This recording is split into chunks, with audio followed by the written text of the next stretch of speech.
Le Conseil local de sécurité et de prévention de la délinquance se réunit une fois par an sous l'autorité de son président, le maire de Limoges. C'est l'occasion de dresser le bilan de la délinquance sur le territoire de la commune. L'acte de délinquance, c'est une violation de la loi pénale. Voilà. Alors après, il y a acte de délinquance et acte de délinquance. Il y a des faits de gravité infime, mineurs, et qui peuvent, pour certains d'entre eux, aller à des faits très graves. Il y a toute une graduation. Mais l'on ne traite pas nécessairement tous les actes de délinquance de la même façon. Si les faits de délinquance générale sont en hausse sur les 10 premiers mois de l'année, on peut constater une baisse des vols de voitures, des vols à la tire et des cambriolages au domicile des particuliers. En dehors des faits commis en augmentation, on peut noter en parallèle une augmentation de l'activité des forces de l'ordre, entraînant pour partie cette hausse des faits connus et poursuivis. En marquant davantage la présence policière sur la voie publique, les comportements changent et la relation avec le citoyen évolue. Dans le quartier, dans les quartiers, d'être abordable et abordé justement par la population, ça facilite grandement les choses. C'est-à-dire qu'on n'est pas décentralisé, on est à même d'être présent dans les quartiers et ça crée des contacts plus étroits.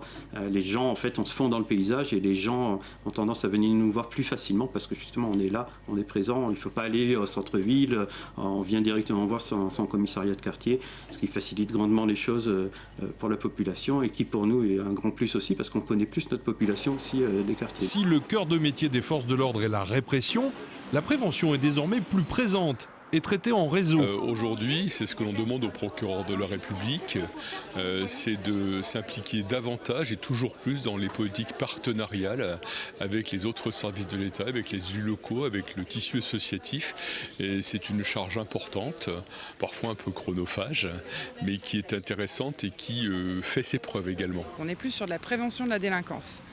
Ce qui n'empêche pas de faire passer des notions de sécurité routière, évidemment, parce que l'activité principale, c'est le motocross. C'est la répétition. Tous les mercredis, toutes les vacances, on voit régulièrement les mêmes jeunes.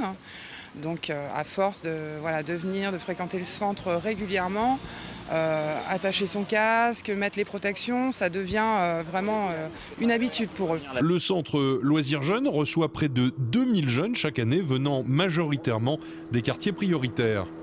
Une nouvelle convention police nationale, police municipale a été signée à l'occasion de cette réunion.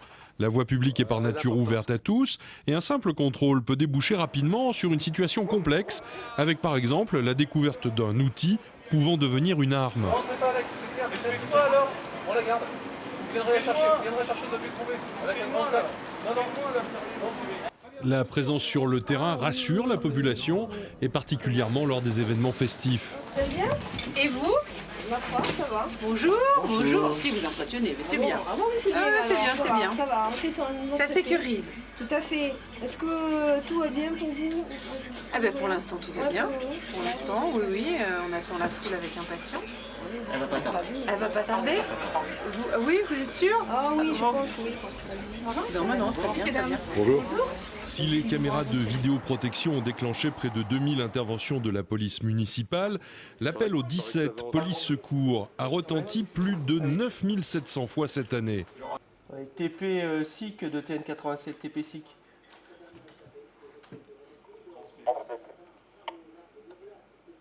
Vous prenez note pour un stationnement gênant. La mission police-secours, c'est quoi?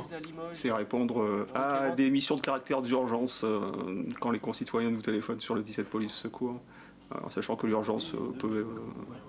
chacun voit l'urgence à sa porte. Cela peut aller du différent au stationnement gênant, ça peut aller de l'intervention sur un cambriolage en cours à une personne en détresse sur la voie publique. Effectivement, ça ouvre un panel très très large d'interventions. Par ailleurs, la ville de Limoges propose des formations ouvertes au plus grand nombre à propos des violences faites aux femmes, sur les conduites addictives ou bien encore sur l'exercice de la laïcité. Au niveau du CNSPD, au niveau de la mairie, dans notre plan local de prévention de la délinquance, nous avons un axe de promotion de l'action citoyenne. Les deux s'intègrent parfaitement un dans l'autre. Donc un agent de la mairie a été formé par les services de l'État, a reçu un agrément du préfet et a commencé à faire des formations à destination de tout public. Des fonctionnaires, des agents de la mairie, mais aussi des extérieurs, professionnels, bénévoles et toute personne qui est intéressée. Limoges est à la lumière de 5 mois de présence ici, donc restons humbles et modestes, me paraît être une ville tranquille dans laquelle je confirme qu'il fait très bon vivre. Mais effectivement, il y a toujours des points d'attention par rapport à certains actes de délinquance. À l'avenir, le périmètre du Conseil local de sécurité et de prévention de la délinquance devrait être élargi à l'ensemble de la zone de l'agglomération qui représente les 2 tiers de la population du département de la Haute-Vienne.